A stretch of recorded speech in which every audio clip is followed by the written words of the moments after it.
नमस्कार, स्वागत है आप सभी का डीडी न्यूज के इस खास बुलेटिन एक्सप्रेस 100 में, जहां आपके लिए लेकर आते हैं राजनीति, मनोरंजन, देश दुनिया, खेल और व्यापार जगत की सभी बड़ी खबरों को एक्सप्रेस यानी फटाफट अंदाज में। आपके साथ मैं हूं मुकुल शर्मा और आइए अब खबरें देखते हैं तेज रफ्तार से। ऑपरेशन सिंदूर की सफलता को आखिरकार पाकिस्तान ने स्वीकार कर लिया है। पाकिस्तान के प्रधानमंत्री शहबाज शरीफ ने कबूल किया है कि भारत के जवाबी हमले में नूर खान एयरबेस समेत उनके अलग अलग जो कई ठिकाने हैं तबाह हुए हैं।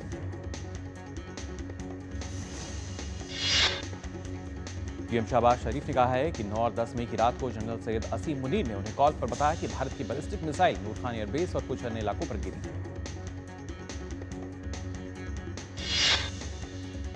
साथ ही पाकिस्तान के पीएम ने चीनी लड़ाकू विमानों पर आधुनिक गैजेट और तकनीक के इस्तेमाल की बात भी स्वीकार की। केंद्रीय गृह और सहकारिता मंत्री अमित शाह आज से गुजरात के 2 दिवसीय दौरे पर रहेंगे। अमित शाह आज गांधीनगर में कई परियोजनाओं का उद्घाटन और शिलान्यास करेंगे।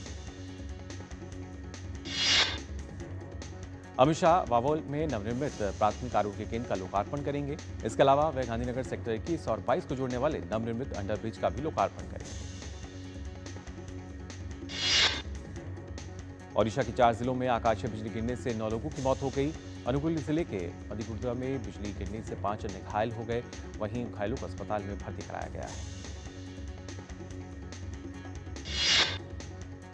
ओडिशा में बारिश का अलर्ट जारी किया गया है। मौसम विभाग के अनुसार राज्य में भीषण बारिश की संभावना जताई गई है।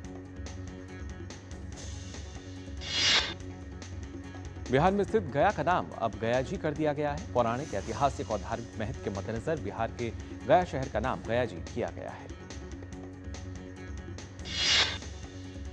बिहार राज्य के अपर मुख्य सचिव एस सिद्धार्थ ने बताया कि सांस्कृतिक और धार्मिक पहचान को महत्व देने के उद्देश्य से गया का नाम बदलकर गया जी किया गया है।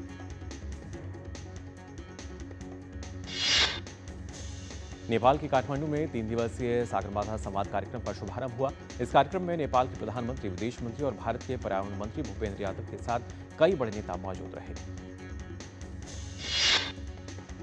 अपने संबोधन में भूपेंद्र यादव ने वैश्विक जलवायु कार्रवाई के लिए भारत की अटूट प्रतिबद्धता और हिमालय और अन्य पर्वतीय पारिस्थितिकी तंत्र की सुरक्षा के लिए सहयोगी प्रयासों की आवश्यकता पर जोर दिया। केंद्रीय मंत्री भूपेंद्र यादव ने नेपाल के प्रधानमंत्री केपी शर्मा ओली से भी मुलाकात की। दोनों नेताओं ने भारत और नेपाल के बीच घनिष्ठ और मैत्रीपूर्ण संबंधों और लोगों के बीच संबंधों में मजबूती पर जोर दिया।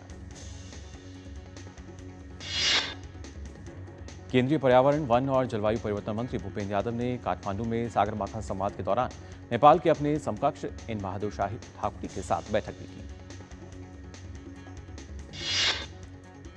पर्यावरण मंत्री भूपेंद्र यादव ने नेपाल के विदेश मंत्री डॉक्टर आरजू राणा देवबुआ से भी मुलाकात की। इस दौरान दोनों देशों ने स्वच्छ ऊर्जा, जैव विविधता संरक्षण और दोनों देशों की साझेदारी को गहरा करने पर भी फोकस किया। मध्य प्रदेश के ग्वालियर जिले में हुई डिजिटल ठगी के मामले में क्राइम ब्रांच को बड़ी सफलता मिली है। क्राइम ब्रांच पुलिस ने उत्तर प्रदेश से 10 आरोपियों को गिरफ्तार किया है। उपराष्ट्रपति जगदीप धनखड़ आज नई दिल्ली स्थित जयपुरिया इंस्टीट्यूट ऑफ मैनेजमेंट के वार्षिक दीक्षांत समारोह में मुख्य अतिथि के रूप में शामिल होंगे। इस दौरान वे विद्यार्थियों को संबोधित करेंगे और उन्हें उपाधियां प्रदान करेंगे। केंद्रीय वाणिज्य और उद्योग मंत्री पीयूष गोयल आज अमेरिका के वाशिंगटन रवाना होंगे, जहां वे 20 मई तक वरिष्ठ प्रतिनिधिमंडल का नेतृत्व करेंगे। इस दौरे के दौरान वे द्विपक्षीय व्यापार समझौते पर बातचीत करेंगे। होंडुरास के विदेश मंत्री एडुआर्डो एनरिक रेइना गार्सिया आज आगरा का दौरा करेंगे। उनके साथ उच्च स्तरीय प्रतिनिधिमंडल भी मौजूद रहेगा। राहुल गांधी के खिलाफ मानहानि के मामले में आज सुल्तानपुर की एमपी एमएलए कोर्ट में सुनवाई होगी। राहुल गांधी के कर्नाटक विधानसभा चुनाव के दौरान केंद्रीय मंत्री अमित शाह के खिलाफ आपत्तिजनक टिप्पणी उन्होंने की थी। भारतीय जनसंचार संस्थान आईआईएमसी आगामी शैक्षणिक वर्ष से जनसंचार और पत्रकारिता में डॉक्टर ऑफ फिलॉसफी यानी पीएचडी कार्यक्रम शुरू करने जा रहा है। एनआईए ने प्रतिबंधित खालिस्तानी आतंकी संगठन बब्बर खालसा इंटरनेशनल के खिलाफ बड़ी कार्रवाई करते हुए पंजाब के 15 ठिकानों पर एक साथ छापेमारी की। केंद्रीय मंत्री जितेंद्र सिंह ने मसूरी स्थित लाल बहादुर शास्त्री राष्ट्रीय प्रशासन अकादमी में भारतीय प्रशासनिक सेवा के प्रशिक्षुओं और सिविल सेवकों को संबोधित किया। अपने संबोधन में उन्होंने प्रधानमंत्री नरेंद्र मोदी के नेतृत्व में पिछले एक दशक में शासन में आए परिवर्तनकारी प्रगति का उल्लेख किया। उन्होंने कहा कि भारत के लिए ये सबसे अच्छा समय है। केंद्रीय अल्पसंख्यक मामले और मत्स्य पालन, पशुपालन और डेयरी राज्य मंत्री जॉर्ज कुरियन ने शुक्रवार को कोच्चि से हज यात्रियों की पहली उड़ान को हरी झंडी दिखाकर रवाना किया। राष्ट्रपति द्रौपदी मुर्मू ने शुक्रवार को संस्कृत विद्वान जगतगुरु रामभद्राचार्य, प्रसिद्ध कवि और गीतकार गुलजार को ज्ञानपीठ पुरस्कार से सम्मानित किया। जगतगुरु रामभद्राचार्य ने ज्ञानपीठ पुरस्कार ग्रहण करने के बाद राष्ट्रपति द्रौपदी मुर्मू को धन्यवाद दिया और कहा कि उनकी विद्या का मूल्यांकन हुआ है। बिहार सरकार ने ऑपरेशन सिंदूर में अपने प्राणों की आहुति देने वाले राज्य के सैन्य और केंद्रीय सशस्त्र बलों के जवानों के परिवारों को 50 लाख रुपए की वित्तीय सहायता देने का निर्णय लिया है। उत्तर प्रदेश के उप मुख्यमंत्री ब्रजेश पाठक ने सपा सांसद रामगोपाल यादव द्वारा विंग कमांडर व्योमिका सिंह पर की गई टिप्पणी के कड़े शब्दों में निंदा की और कहा कि सपा हमेशा आतंकियों का समर्थन करती रहती है। वहीं केशव प्रसाद मौर्य ने कहा कि समाजवादी पार्टी का चेहरा और सोच सबके सामने आ गई है। उन्होंने कहा कि अखिलेश यादव ने अब तक अपने नेता के इस आपत्तिजनक बयान की निंदा नहीं की है। महाराष्ट्र के वाशिम स्थित शिरपुर जैन बस स्टैंड क्षेत्र में आज कई दुकानों में आग लग गई। दमकल की गाड़ियां मौके पर आग को काबू करने का लगातार प्रयास कर रही हैं। भारतीय सशस्त्र बलों के सम्मान में इंदौर में आयोजित तिरंगा यात्रा में शामिल हुए मध्य प्रदेश के मुख्यमंत्री मोहन यादव, उनके साथ बड़ी संख्या में आम लोगों ने भी लिया भाग। मुख्यमंत्री मोहन यादव ने कहा, तिरंगा यात्रा में जनता का आत्मविश्वास, सभी वर्गों का समावेश और उत्साह दिखते ही बन रहा है। उन्होंने आगे कहा कि प्रधानमंत्री नरेंद्र मोदी के नेतृत्व में देश की तीनों सेनाओं ने दुश्मन के दांत खट्टे किए। ग्वालियर में भी तिरंगा यात्रा निकाली गई। देशभक्ति की भावना के साथ हजारों लोगों ने भारत माता की जय के इस दौरान नारे लगाए।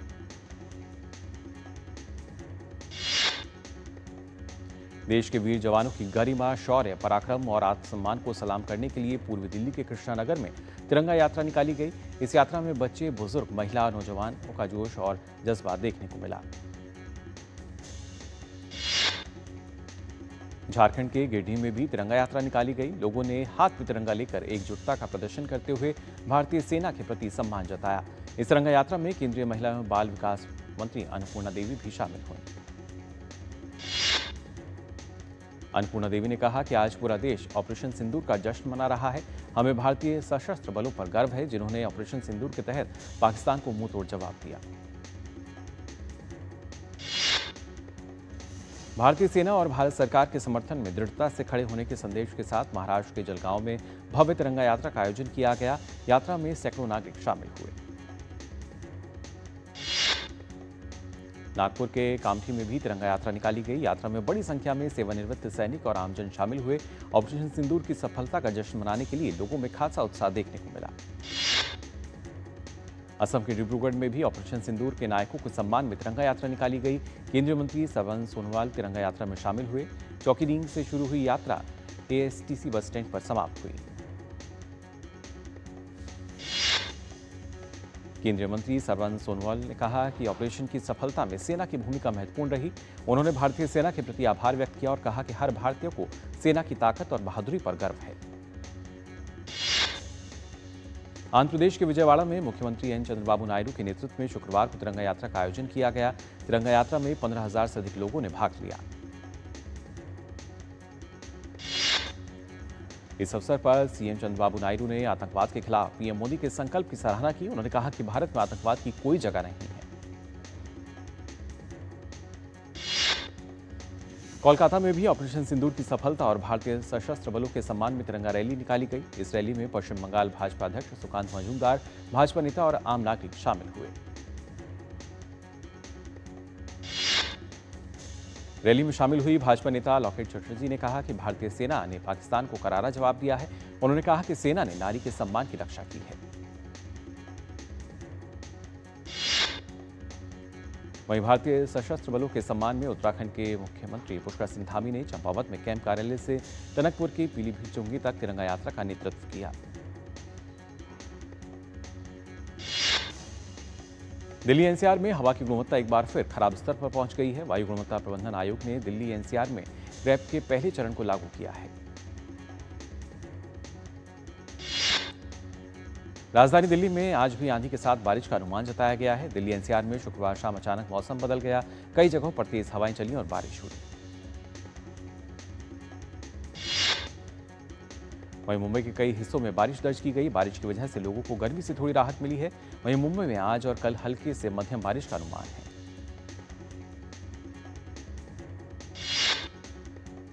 बेंगलुरु में कई दिनों से बारिश हो रही है। बारिश के बाद शहर में मौसम सुहावना हो गया है।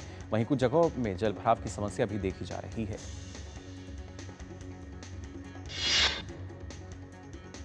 नीलगिरी स्थित उत्कम मंडल के वनस्पति उद्यान में इन दिनों रंग बिरंगे आकर्षक फूलों से महक रही है।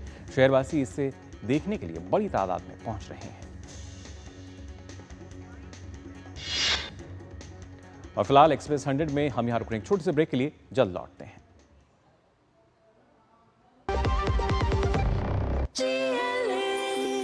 जो लक्ष्य चुना था समझ आने लगा है। जीएलए यूनिवर्सिटी, उच्च लक्ष्य की निश्चित प्राप्ति। मेरी पसंद, मेरी पसंद, मेरी पसंद, मेरी पसंद, हमारी पसंद। हम सबकी पसंद। मजबूत देश का मजबूत सरिया हो गया स्टील। ब्रेक के बाद आप सभी का एक बार फिर स्वागत है एक्सप्रेस 100 में। और आइए एक बार फिर से खबरें देखते हैं तेज रफ्तार से। दुनिया भर में आर्थिक अनिश्चितताओं और भू राजनीतिक तनावों के बावजूद भारत की अर्थव्यवस्था मजबूत बनी हुई है। संयुक्त राष्ट्र की ताजा रिपोर्ट के अनुसार भारत इस वर्ष भी दुनिया की सबसे तेजी से बढ़ती बड़ी अर्थव्यवस्था में बना रहेगा। रिपोर्ट में यह भी कहा गया है कि 2024 में भारत की महंगाई दर औसतन 4.9% रहने के बाद 2025 में घटकर 4.3% तक आ सकती है। ये दर भारतीय रिजर्व बैंक के लक्षित दायरे के भीतर है। साथ ही फरवरी से भारतीय रिजर्व बैंक ने ब्याज दरों में कटौती की प्रक्रिया शुरू कर दी है, जिससे आर्थिक गतिविधियों को प्रोत्साहन मिलने के साथ महंगाई पर नियंत्रण और नीतिगत स्थिरता देश के आर्थिक विकास को सपोर्ट करेगी। भारत का विदेशी मुद्रा भंडार 9 मई को समाप्त हुए हफ्ते में $4.5 अरब बढ़कर $690.6 अरब हो गया। वहीं 9 मई को समाप्त हफ्ते में गोल्ड रिजर्व की वैल्यू $45 लाख बढ़कर $86.33 अरब हो गई है।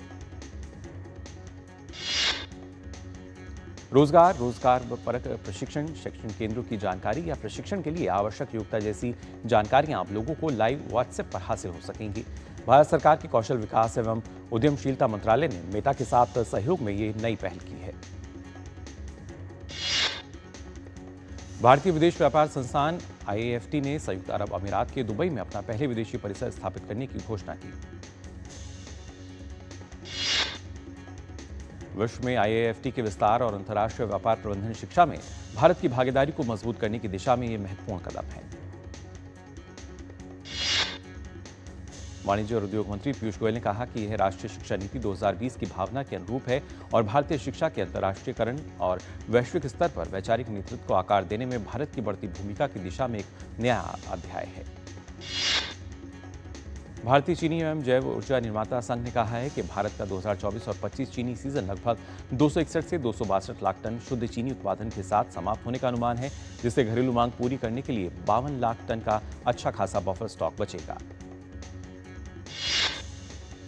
देश के कपड़ा और परिधान निर्यात में लगातार वृद्धि जारी है। इस साल अप्रैल में इसमें साल दर साल आधार पर 7.45% की वृद्धि दर्ज की गई। अटल पेंशन योजना के 7.65 करोड़ सब्सक्राइबर में से 48% महिलाएं हैं। ये भारत में सबसे समावेशी और सुलभ सामाजिक सुरक्षा पहलों में से एक के रूप में उभरा है। भारत के इलेक्ट्रॉनिक्स गुड्स का निर्यात अप्रैल में 39.51% बढ़कर $3.69 अरब हो गया है, जो कि पिछले साल समान अवधि में $2.65 अरब था। भारत और यूरोपीय संघ ने 2 प्रमुख रिसर्च और इनोवेशन पहलों की शुरुआत की है, जो समुद्री प्लास्टिक कूड़े और कचरे से ग्रीन हाइड्रोजन समाधान से जुड़ी हैं। सेबी ने भुगतान चूक करने वाली कार्बन स्टॉक ब्रोकिंग लिमिटेड के निवेशकों से 2 जून की समय सीमा से पहले अपना दावा दाखिल करने को कहा है। इलेक्ट्रिक वाहनों का बाजार तेजी से विस्तार कर रहा है। अनुमान है कि 2030 तक दुनिया भर में बिकने वाली कारों में 40% से अधिक इलेक्ट्रिक कारें होंगी। इलेक्ट्रॉनिक्स और इंजीनियरिंग उत्पादों की मांग में अच्छी वृद्धि के कारण भारत का निर्यात अप्रैल 2025 में सालाना आधार पर 9.03% बढ़कर 38.49 अरब डॉलर पहुंच गया है। मध्य प्रदेश के सीएम डॉक्टर मोहन यादव ने प्रदेश की 1 करोड़ 27 लाख लाडली बहनों के बैंक खातों में लाडली बहना योजना की 24वीं किश्त के 1250 रुपए ट्रांसफर किए। मध्य प्रदेश के सीएम ने इसी कार्यक्रम में सामाजिक सुरक्षा पेंशन योजना और सिलेंडर रिफिलिंग योजना की मई महीने की राशि भी हितग्राहियों के बैंक खातों में सिंगल क्लिक पर ट्रांसफर की। कतर में एक व्यापारिक गोलमेज सम्मेलन में अमेरिकी राष्ट्रपति डोनाल्ड ट्रंप ने गाजा पट्टी को लेकर कहा कि अमेरिका इसे स्वतंत्र क्षेत्र बनाएगा। अमेरिकी राष्ट्रपति ने कहा कि अमेरिका इसे फिर से विकसित करेगा और फिलिस्तीनियों को अन्य जगहों पर भेजा जाएगा। अधिकारी और व्यापारिक नेताओं के एक समूह से बात करते हुए अमेरिकी राष्ट्रपति ने कहा कि गाजा के पुनर्विकास के लिए अमेरिका के पास कई तरह की योजनाएं हैं। हालांकि अमेरिकी राष्ट्रपति के इस बयान की फिलिस्तीनियों, अरब देशों और संयुक्त राष्ट्र ने निंदा की। रूस और यूक्रेन ने 1000 कैदियों की अदला बदली पर सहमति जताई है। तुर्की के इस्तांबुल में रूस और यूक्रेन के प्रतिनिधिमंडलों के बीच शांति वार्ता के दौरान यह निर्णय लिया गया। रूस और यूक्रेन के बीच ये 3 साल से अधिक समय में पहली प्रत्यक्ष शांति वार्ता है। यूरोपीय संघ रूस पर नए प्रतिबंध लगाने पर विचार कर रहा है। यूरोपीय संघ की अध्यक्ष वॉन डेर लेyen ने यूरोपीय राजनीतिक समुदाय शिखर सम्मेलन में अन्य नेताओं से मुलाकात के दौरान चेतावनी दी कि रूस के वित्तीय क्षेत्र पर और अधिक प्रतिबंध लगाए जाएंगे। मूडीज ने बढ़ते कर्ज और ब्याज के कारण अमेरिका की सॉवरेन क्रेडिट रेटिंग घटा दी है। विश्व की 3 प्रमुख क्रेडिट रेटिंग एजेंसियों में से एक मूडीज इन्वेस्टर सर्विसेज यानी मूडीज ने अमेरिका की क्रेडिट रेटिंग को AAA से हटाकर AA1 कर दिया है। ये निर्णय बढ़ते राजकोषीय घाटे, बढ़ते कर्ज और ब्याज दरों के कारण लिया गया। इस कदम का अर्थ है कि अमेरिका को अब उधार लेने में अधिक ब्याज दरें चुकानी पड़ सकती हैं और निवेशकों का विश्वास कम हो सकता है। दूसरी ओर रिपब्लिक को टैक्स बिल पास कराने में भी इस विफलता का सामना करना पड़ा। हाउस रिपब्लिकन शुक्रवार को बजट समिति के माध्यम से कर छूट और खर्च में कटौती के अपने बड़े पैकेज को आगे बढ़ाने में नाकाम रही। इजरायल ने शुक्रवार को गाजा में कई हवाई हमले किए। स्थानीय अधिकारियों के अनुसार इन हमलों में 108 लोग मारे गए, जिनमें अधिकतर महिलाएं और बच्चे थे। हमलों में दीर अल बलहा के बाहरी इलाके और खान यूनिस शहर को भी निशाना बनाया गया।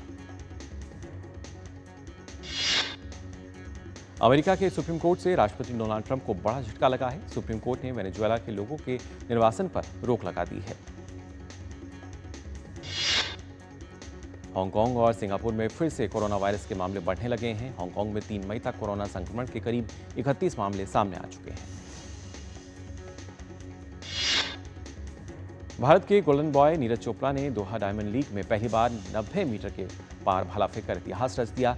नीरज चोपड़ा अपने जेवलिन करियर में पहली बार उन्होंने 90 मीटर तक भाला फेंका। प्रधानमंत्री नरेंद्र मोदी ने उनकी इस उपलब्धि को सराहते हुए कहा, डायमंड लीग 2025 में 90 मीटर का आंकड़ा पार करने और अपना सर्वश्रेष्ठ थ्रो हासिल करने पर नीरज चोपड़ा को बधाई। ये भारत के लिए खुशी और गर्व का पल है। भारतीय ग्रैंडमास्टर आर प्रज्ञानंदा ने एक बार फिर इतिहास रच दिया है। आर प्रज्ञानंदा ने रोमानिया में सुपर बैट शतरंज क्लासिक टूर्नामेंट अपने नाम किया। भारत के athletics poster boy Neeraj Chopra Kishore Jena के साथ दोहा डायमंड लीग में भारत का प्रतिनिधित्व कर रहे हैं। वहीं गुलवीर सिंह मेंस की 5000 मीटर और पारुल चौधरी महिलाओं की 3000 मीटर स्टीपल चेस में भी इस स्पर्धा में भारत की तरफ से हिस्सा ले रही हैं। एक हफ्ते से भी अधिक लंबे ब्रेक के बाद इंडियन प्रीमियर लीग 2025 एक बार फिर शुरू होने जा रही है। आईपीएल के सीजन का 58वां मुकाबला आज रॉयल चैलेंजर्स बेंगलुरु और गत चैंपियन कोलकाता नाइट राइडर्स के बीच खेला जाएगा।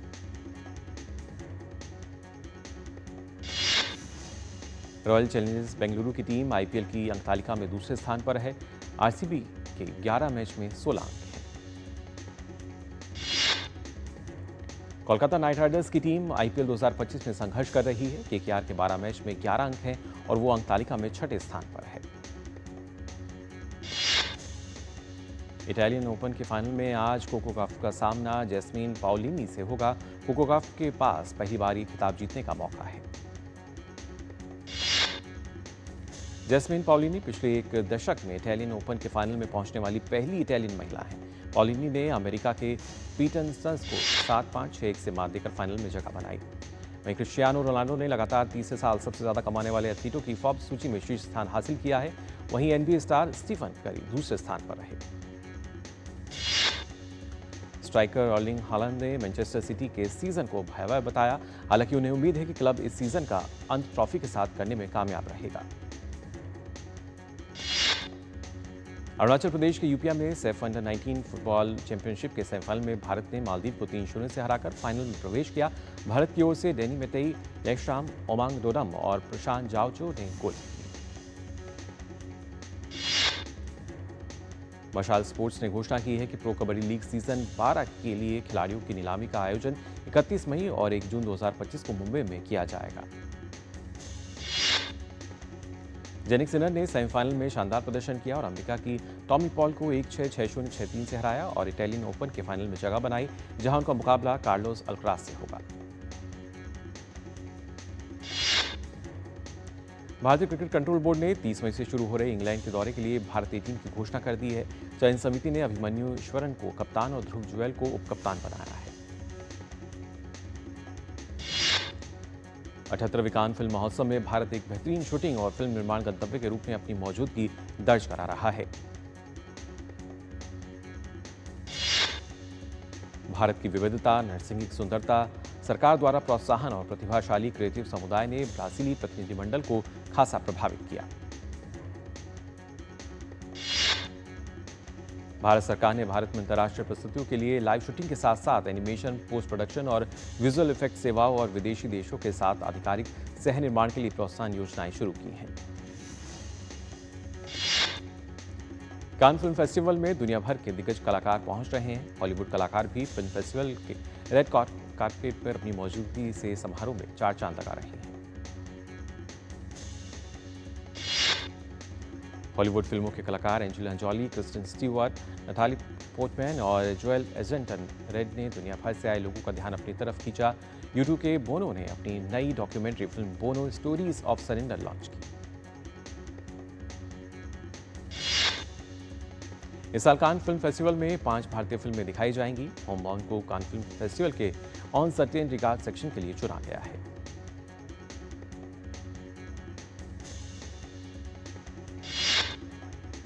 और आपको बता दें, ऑपरेशन सिंदूर की सफलता और भारतीय सेना के अदम्य साहस, पराक्रम और शौर्य के सम्मान में शुक्रवार को राजस्थान के कोटा शहर में एक ऐतिहासिक तिरंगा यात्रा का आयोजन हुआ। कार्यक्रम का शुभारंभ लोकसभा अध्यक्ष ओम बिरला ने किया। यह आयोजन राष्ट्रीय सुरक्षा हेतु नागरिक कार्यक्रम के तहत संपन्न हुआ, जिसमें जनप्रतिनिधियों सहित हजारों की संख्या में नागरिक, सामाजिक संस्थाएं, युवा और मातृशक्ति ने सहभागिता की। इस अवसर पर लोकसभा अध्यक्ष ओम बिरला ने कहा कि यह आयोजन केवल एक रैली नहीं बल्कि राष्ट्र गौरव की जीवंत अभिव्यक्ति है। उन्होंने कहा कि जब जब तिरंगा लहराता है तब तब हमारी आत्मा, अस्मिता और बलिदान की परंपरा भी लहराती है। ये तिरंगा उन वीरों की याद दिलाता है जिन्होंने सीमा पर राष्ट्र के लिए सब कुछ न्यौछावर कर दिया।